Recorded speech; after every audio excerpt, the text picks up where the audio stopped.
Firstly, for Cheryl, yes, Matthew is the same person as Levi. In Matthew's Gospel, it's in chapter 9 in Matthew's Gospel.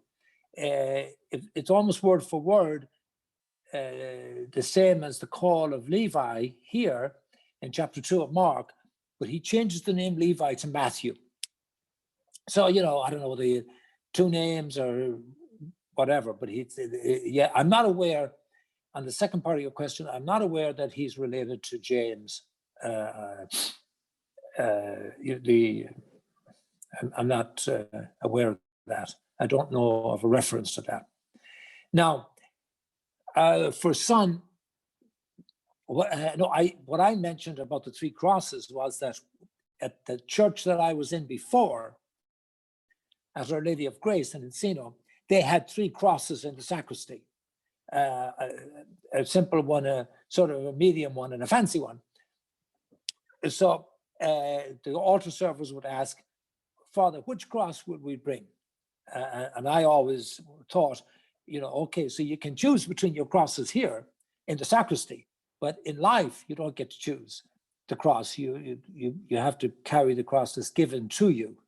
So I'm not saying that there are three types of crosses in life. I just indicated that in that particular sacristy, there were three different crucifixes.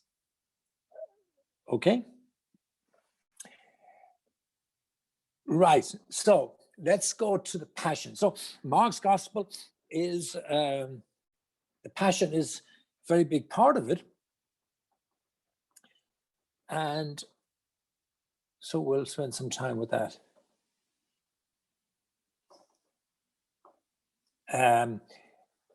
Now, Mark's Passion is the most spare, the most stark, the most silent, the darkest. You could contrast Mark's Passion with, say, the Passion of John, where it is Jesus revealing his glory. Jesus suffers, but he is always in command. Not so in Mark. And in Luke, of course, Jesus' Passion is characterized by mercy. Father, forgive them, for they know not what they do. The good thief is in Luke.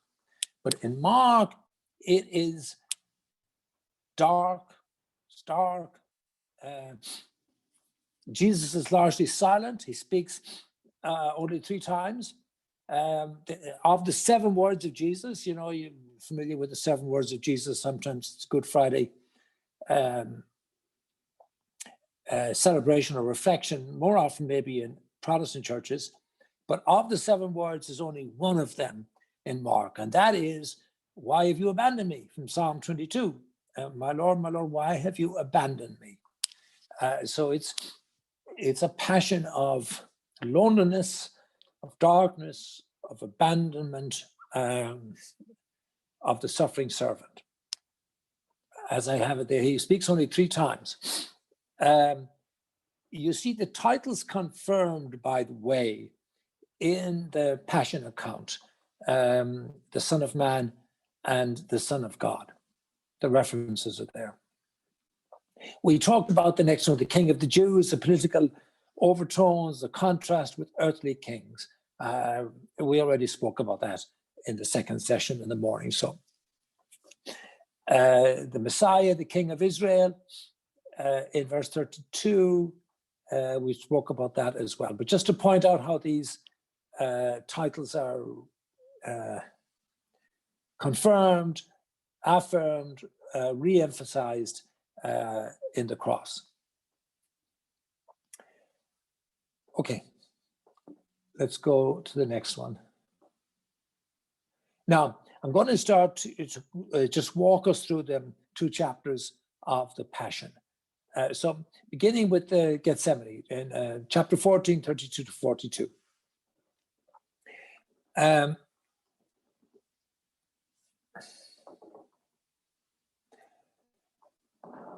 He took with him Peter, James, and John, and began to be troubled and distressed. He said, my soul is sorrowful even unto death. We mentioned that before with the humanity. Remain here and keep watch. He advanced a little and fell to the ground.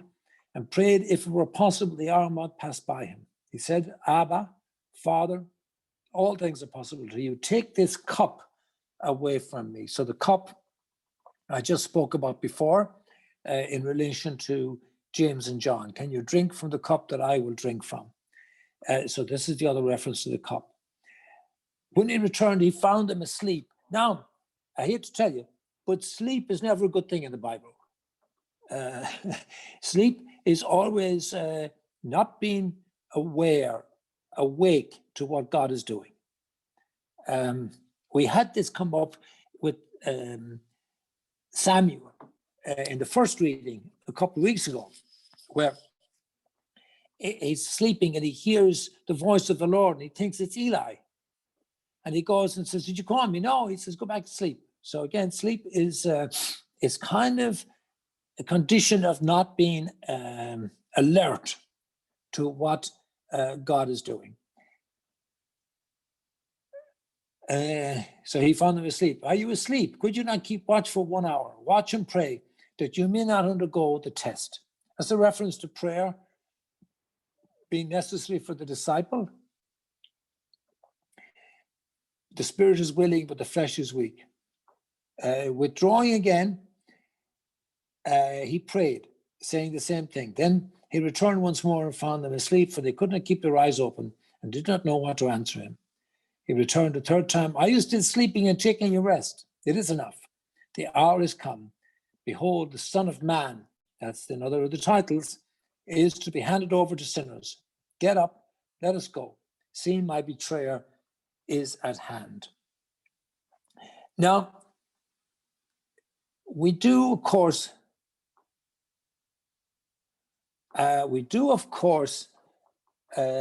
focus on and emphasize the physical sufferings of Jesus, which were tremendous. I mean, there was torture. And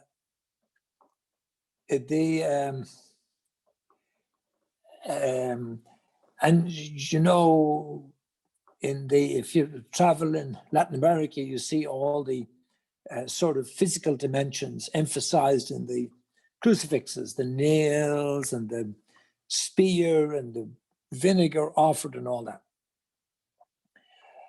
But we pay less attention, I think, to the mental suffering of Jesus, the mental anguish that he went through, as well as the physical. That he's betrayed by Judas, he's denied by Peter. These are among his best friends. He's alone. They can't even stay awake while he's going through this crisis. Of course, it is a reality of life that the whole world doesn't stop when you're carrying your cross or you're going through a crisis. So it goes on. And he's abandoned. So there's this tremendous sort of loneliness and mental, emotional suffering and anguish that is not to be overlooked as part of the passion of Jesus, as well as the awful physical torture that he's put through. Note the prayer in verse 36, where he's praying in Gethsemane.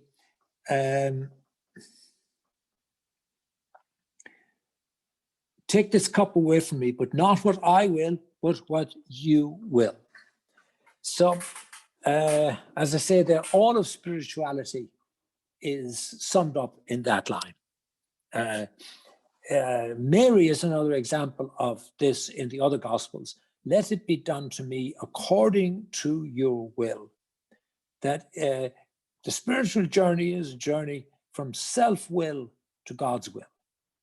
It's a journey of submission to the will of God.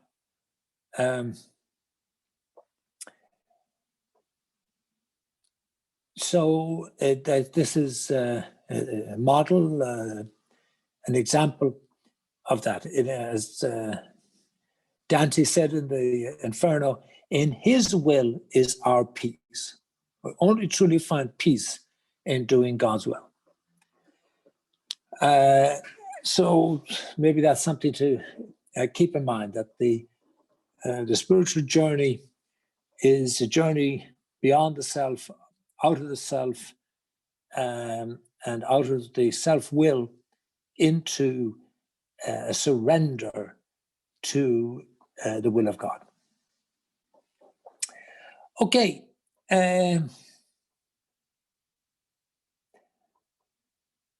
I hope I have things in order. Oh, yeah. So, moving along.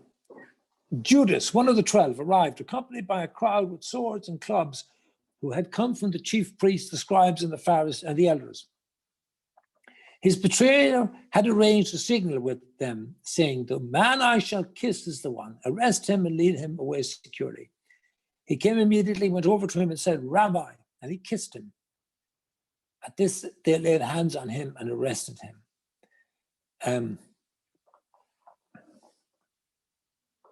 In Matthew, it has Jesus responding, "Do you betray the Son of Man with a kiss?" A kiss, of course, is a sign of affection, is a sign of love.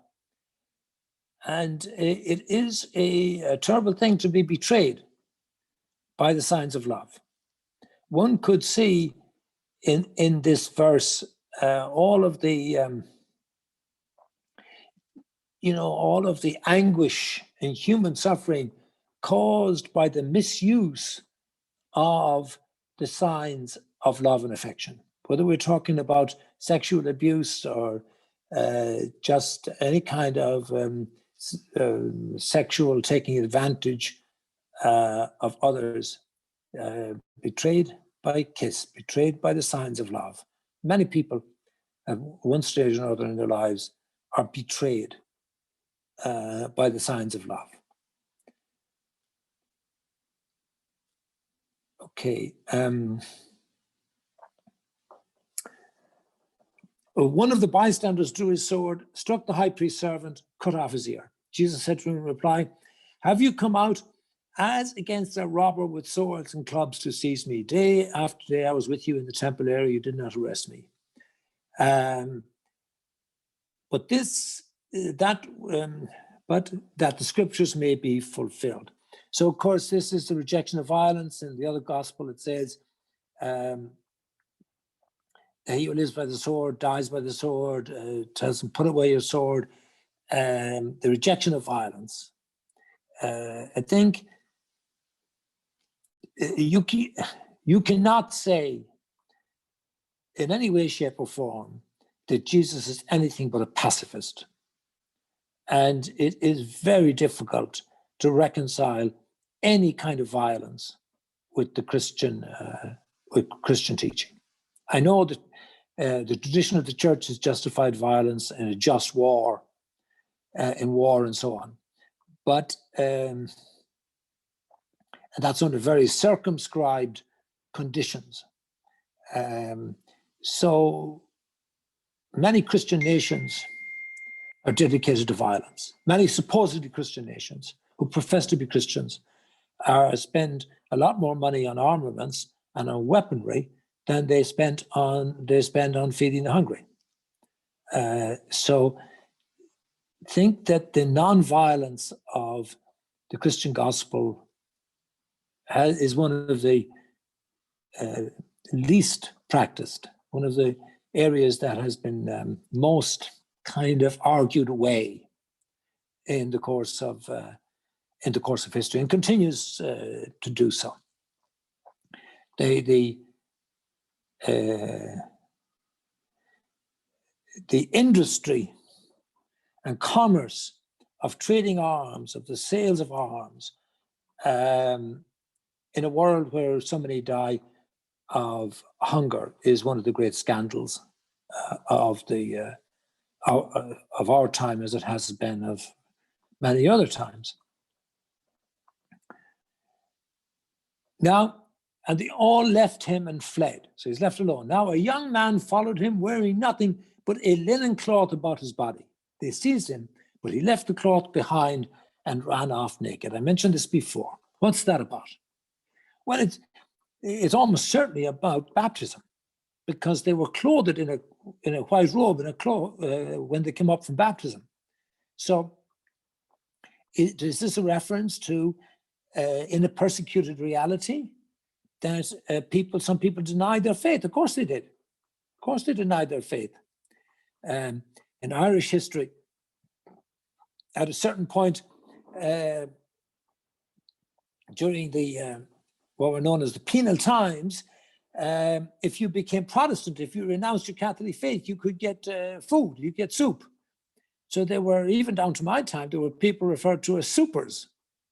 They denied the faith, became Protestant, denied the Catholic faith, became Protestants in order to get the soup.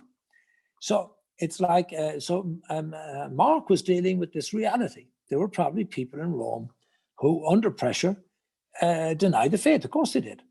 And then what do you do with them? So we'll come back to that.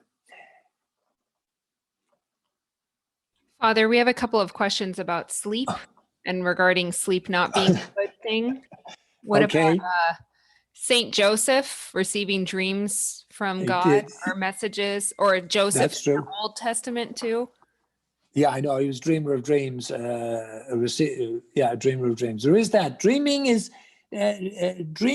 generally positive. All right. But sleep is often a negative. I'm not going to say in every instance, but it's often a negative. But dreaming is often a means through which people perceive God to be speaking to them. And the other question is, when I'm very angry and in stress, I prefer to sleep. Is it not good? Oh, no, that's fine. That's fine. Oh, sure, of course. I'm just saying that in the symbolism of the scripture, sleep is sometimes not. I'm not saying sleep in itself is not good. Of course, we all have to sleep. I'm just saying that in symbolically in the scripture, it's often a symbol of not being alert to what God is doing. That's why you'll often see in Advent, the first weeks, it's about stay awake, be alert. Is the call. You have to be awake to hear what God is doing. Thank you. Now, let's go to verse 66.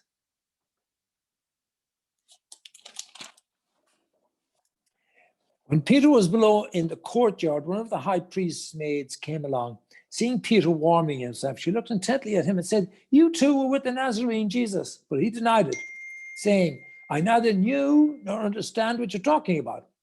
So he went into the outer court, and then the cock crowed. The maid saw him and began again to say to the bystanders, "This man is one of them." Once again, he denied it. A little later, the bystander said to Peter once again, "Surely you are one of them, for you too are a Galilean." He began to curse and to swear, "I do not know this man about whom you are talking." And immediately a cock crowed a second time.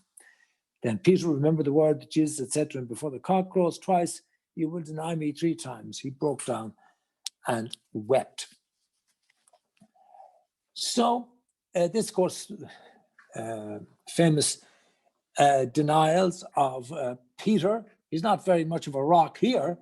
He's a coward here. And it's part of what Mark is doing with this, is it maybe giving hope for the persecuted who had denied Jesus, that there's a way back, that the very leader of the church, Peter himself, had denied Jesus, and he continued to be a leader. So maybe if you came under torture or under persecution and denied the faith, denied Jesus, it's not the end of the road. You can come back.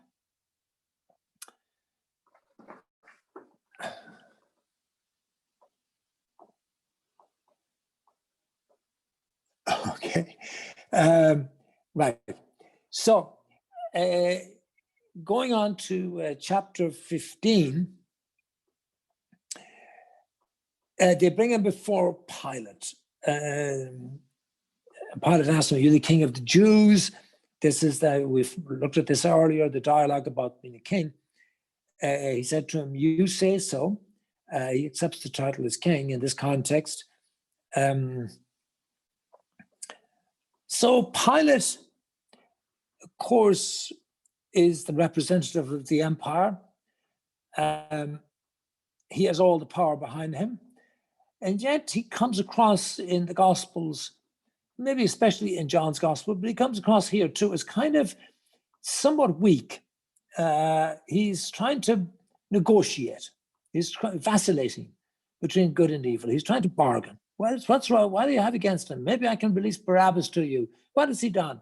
He's kind of trying to find a middle ground. But of course, there's no real middle ground between good and evil.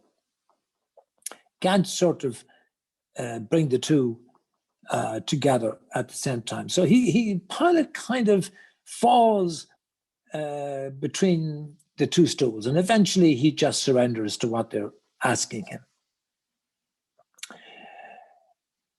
Oh yeah, 15:7, what Barabbas says.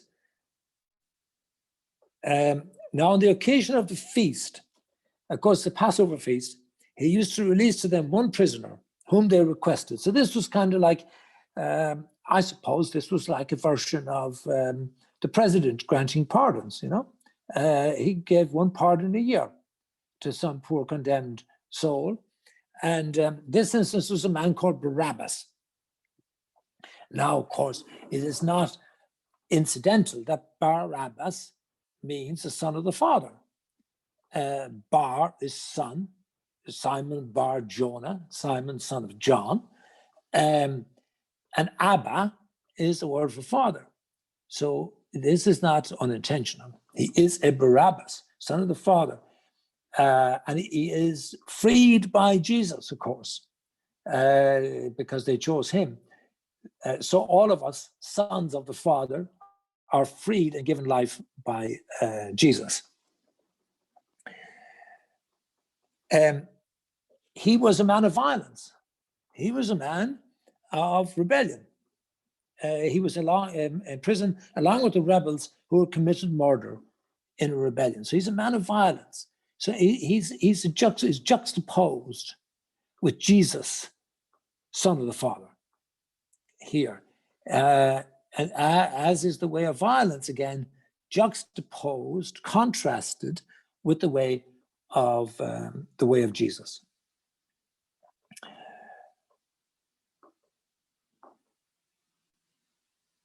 So that's the episode with Barabbas. They stirred up the crowd, and the crowd shouted for Barabbas to be released, the man of violence. They want the man of violence. They want the way of force, the way of violence, the way of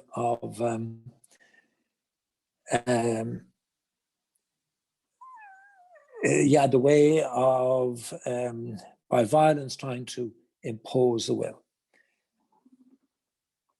And so, what do you want me to do with Jesus then, the King of the Jews? They shouted, "Crucify him!" And of course, the mob cry out all the louder. So Pilate hands him over, and not right away to death, but to be scourged. He figured if he gives them a little, they might settle for that. But of course, that's never the case. The mob will always look for more. Right. We went through this before, the mockery, the mock king. Then in 21, they pressed into service a passerby, Simon, a Cyrenian, who was coming in from the country, the father of Alexander and Rufus, to carry his cross. I made reference to this before. Poor guy probably thought, oh man, he's coming home from work, and he's thinking, oh God, what am I luck? Why didn't I come 5 minutes sooner? Or why didn't I come 5 minutes later? This is the worst day possible. He's interrupted on his way home and become part of this horrible experience, but it transforms him. It becomes the best day of his life. The day he could look back on, where he became a disciple, where he helped carry the cross of Christ and became a believer. And of course, his sons then, Alexander and Rufus, are referred to in the Acts of the Apostles as leaders in the early church. So sometimes what seems to us at the moment to be something terrible, to be our worst day, turns out in hindsight to be the day that God used as our best day. I'm always very taken by, at the end of the book of Genesis, when Joseph is down in Egypt. You remember this story? And he goes, he becomes a bigwig in charge of all the provisions. And then his family, who had sold him, they go hungry and they come down to Egypt looking for food. So, of course, who do they have to deal with? They deal with Joseph. So after Joseph is revealed to his brothers, they're all, of course, apologetic, and they're overjoyed to see him, but they're also apologetic. And he said to them, this is the line that I find a lot of comfort in, where he says, yes, you intended it for evil, but God intended it for good. You intended it for evil, but God intended it for good. So, of course, the Roman soldiers intended it for evil with Simon, but God intended it for good. And made Simon a disciple, made his sons leaders. So oftentimes, what seems to us to be a really bad thing, we can look back and say, God used that. God used that to teach us, to instruct us, to bring us to a new place. This is part of what forgiveness is about, isn't it? It's recognizing that somebody intended something for bad, did us harm, but God intends it for good, so that we might come through it to forgiveness, to peace, to growth. That reference to Joseph is in the, pretty sure, the very last chapter of Genesis.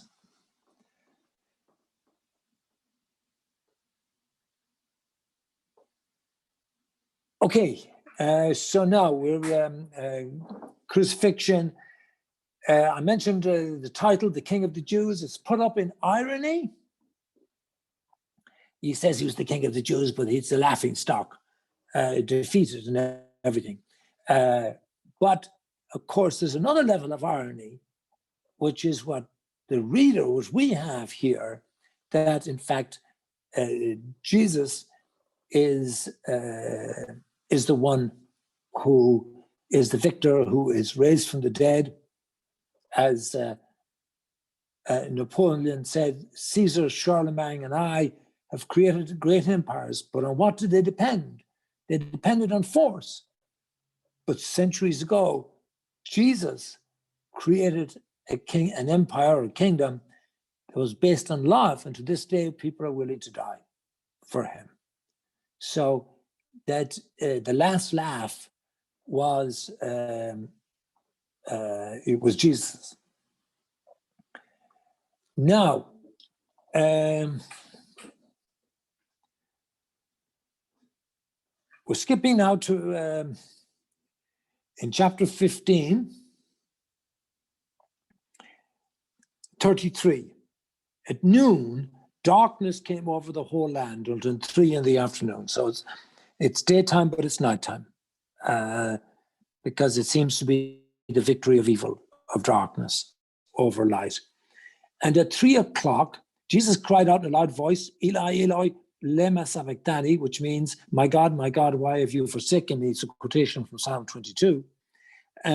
That's the suffering servant that we mentioned before, and this is the one of the 7 last words that is in Mark's gospel. So one of them ran, soaked a sponge with wine, put it on a reed, and gave it to him to drink, saying, wait, let us see if Elijah comes to take him down. Jesus gave a loud cry and breathed his last. You could understand that as send forth the Spirit. The Spirit is about breath.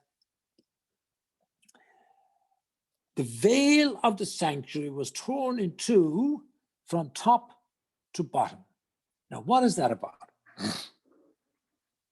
So this is temple language, right? So the temple, maybe your Bibles have model models of the temple. The temple had various, was huge, of course, and it had various areas. There was the court of the Gentiles, which is where pagans could come, but they couldn't go any further. Then there was the court of women. There was the court of the men. But the center of the temple was known as the Holy of Holies. Only the high priest could enter the Holy of Holies. He could only do that once a year on the feast of Yom Kippur. Right? The Jewish people obviously still celebrate Yom Kippur as one of their great high holy days, the Feast of Reconciliation.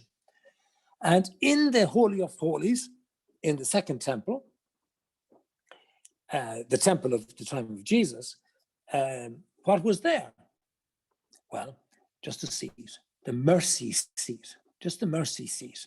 Okay. Now, the first temple had the Ark of the Covenant and so on, but the second temple, because the Ark of the Covenant got lost, and so it was just the mercy seat.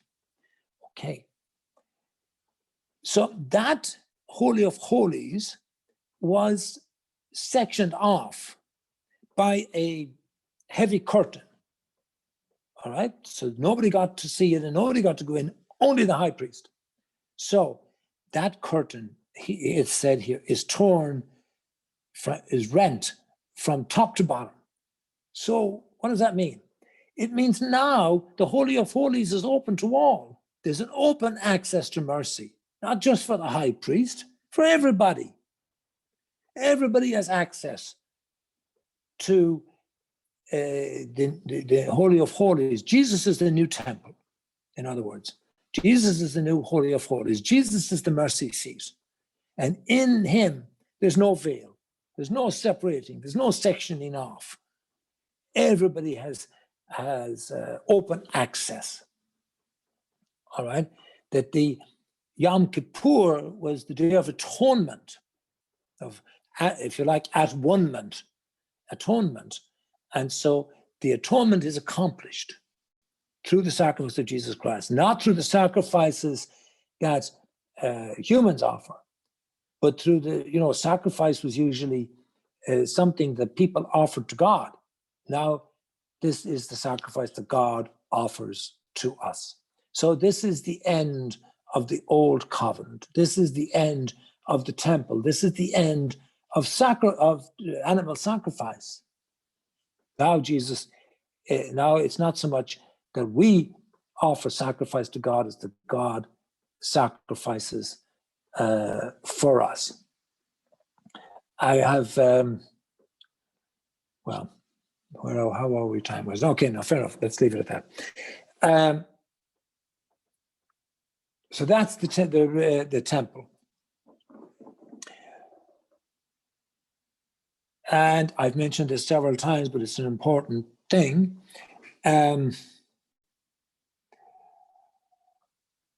Jesus gave a loud cry and breathed his last. The veil of the sanctuary was torn in two from top to bottom.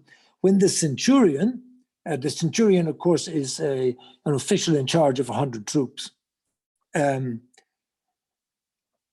who stood facing him, saw how he breathed his last, he said, truly this man was the Son of God. So now it can be proclaimed openly. Now after his death, after the passion, it can be proclaimed who he really is. No more need for secrecy. The secret was before the passion. And this, of course, is the great profession of faith. So those women looking on from a distance, the women are present. The guys have all checked out. The guys have all fled. When it was already evening, since it was the day of preparation, the day before the Sabbath, Joseph of Arimathea, a distinguished member of the Sanhedrin, of the council, he was an important figure, was himself awaiting the kingdom of God, came and courageously went to Pilate and asked for the body of Jesus. Pilate was amazed he was already dead. He summoned the centurion and asked him if Jesus already died. When he learned of it from the centurion, he gave the body to Joseph. Having bought a linen cloth, he took him down, wrapped him in the linen cloth, and laid him in a tomb that had been hewn out of the rock. Then he rolled a stone against the entrance to the tomb. Mary Magdalene and Mary, the mother of Joses, watched where he was laid. So this is kind of interesting. So Joseph was a leader, a member of the council, and it's the first we hear of him. He only shows up after death. He gives Jesus a tomb and death. There's no account of him ever having stood up when Jesus was being tried before the council, or having said a word to defend Jesus. But now in death, he's all generosity, which of course is like all of us. We keep our eulogies for funerals, right? We when people die, we speak well of them. But maybe not always before they die.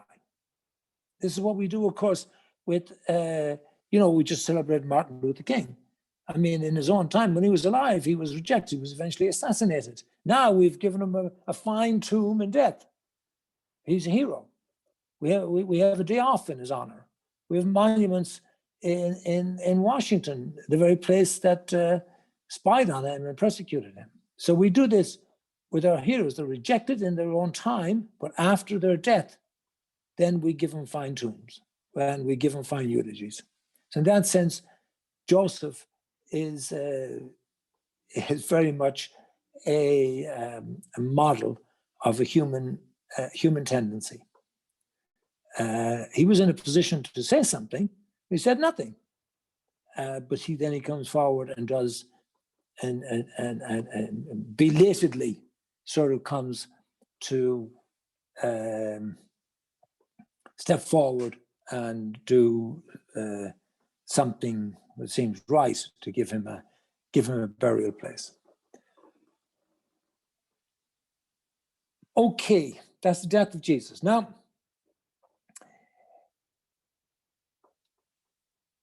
chapter 16, when the Sabbath was over, Mary Magdalene, Mary the mother of James, and Salome notice, of course, there's no mention of Mary the mother of Jesus, brought spices so that they may go and anoint him. Very early when the sun was risen, on the first day of the week, this is all symbolic. The night has passed, the sun has risen. It's the first day of the week, it's a new creation. There were 7 days of creation. Now this is the 8th day, a new creation. They came to the tomb. They were saying, who will roll back the stone from us from the entrance of the tomb? When they looked up, they saw that the stone had been already rolled back. It was very large. On entering the tomb, they saw a young man sitting on the right side, clothed in a white robe, and they were utterly amazed. He said to them, do not be amazed. You seek Jesus of Nazareth, the crucified. He has been raised. He is not here. Behold, the place where they laid him. But go and tell his disciples and Peter, he is going before you to Galilee. There you will see him, as he told you. Then they went out and fled from the tomb, seized with trembling and bewilderment. They said nothing to anyone, for they were afraid. Now, this is where the earliest manuscripts of the gospel end. The remaining part of chapter 16 was subsequently added on. So Mark has a very brief description of the resurrection. There are no appearances so was it the case that in the early manuscripts there was a bit chopped off, or a bit torn off, or did he intended to finish here? As I say, the story ends abruptly. Verses 8 to 19 are added later. And what they are is really a summary of the appearances in the other Gospels. So he appears to the 2 disciples. That's like Emmaus in the Gospel of John. He commissions the 11. That's like the appearance in Matthew 28, where he says, go teach all nations, baptizing them in the name of the Father and the Son and the Holy Spirit, right? So really that add-on section is really a summary taken or based upon the accounts of the appearances from the other Gospels. So let's go back to 16:8. This abrupt ending. where, well, maybe, okay. So what it does, I suppose, is you could take it as it reopens the disciples' story. The account of the resurrection is going to continue in the disciples and in what they do. It's kind of like, over to you now, guys. So yes, it opens up the continuation of the story of the death and resurrection in the lives of the disciples. He goes before you. So here the following is restored, right? He goes before them, they come after him, they follow him, and they return to Galilee, where it all began. So it sort of comes full circle. He's going to meet them in Galilee, where they were called, where they first met him, and from where they set out.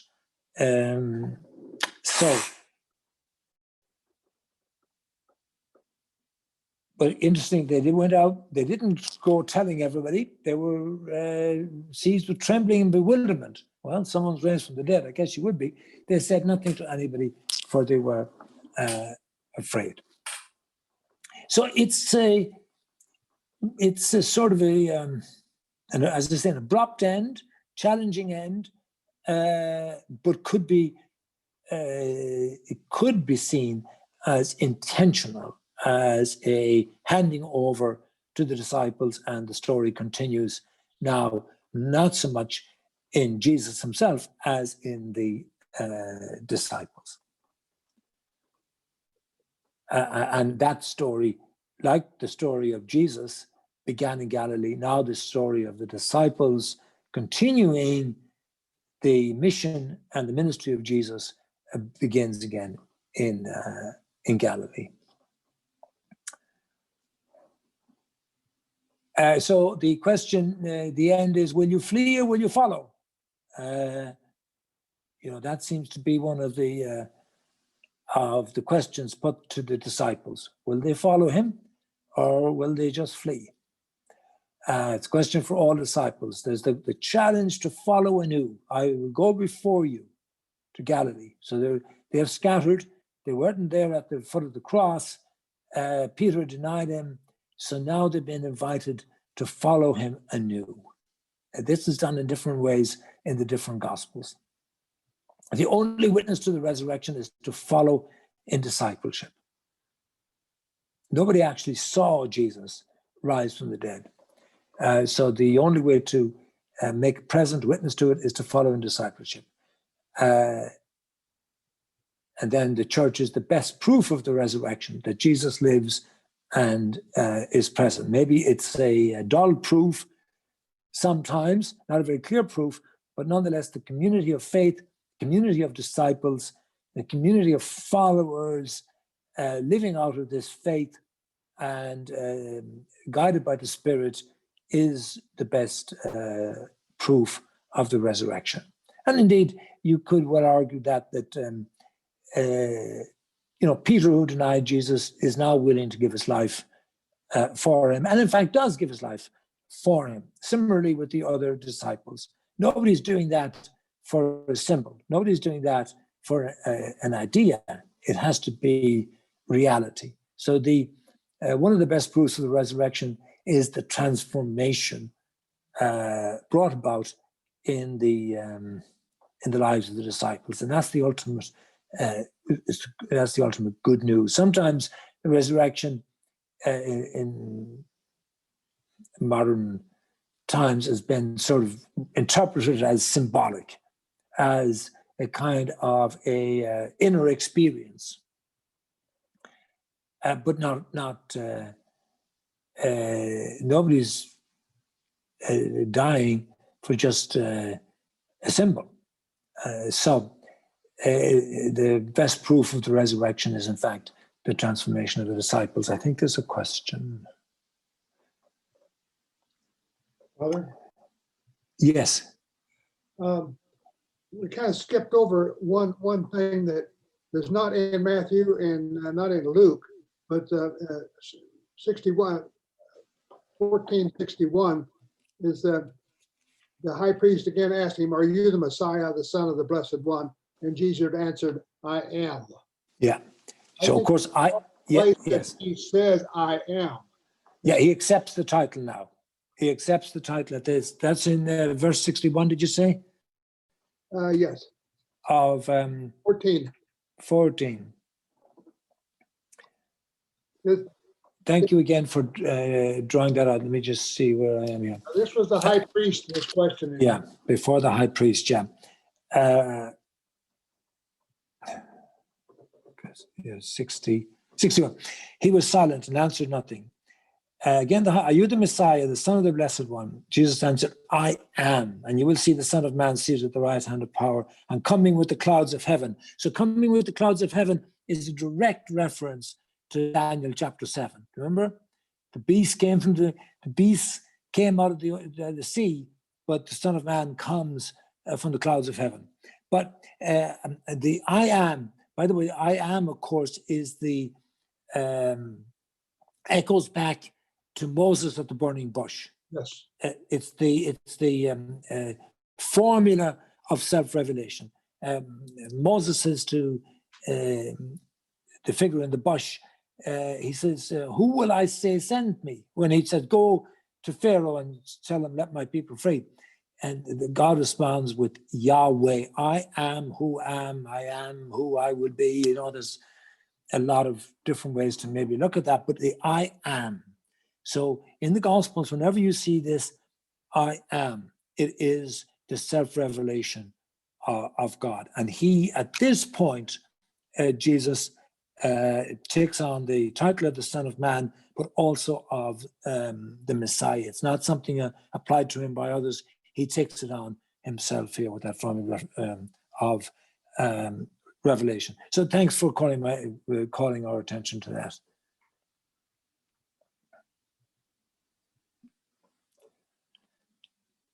Got a few minutes. Anybody, any other questions or comments?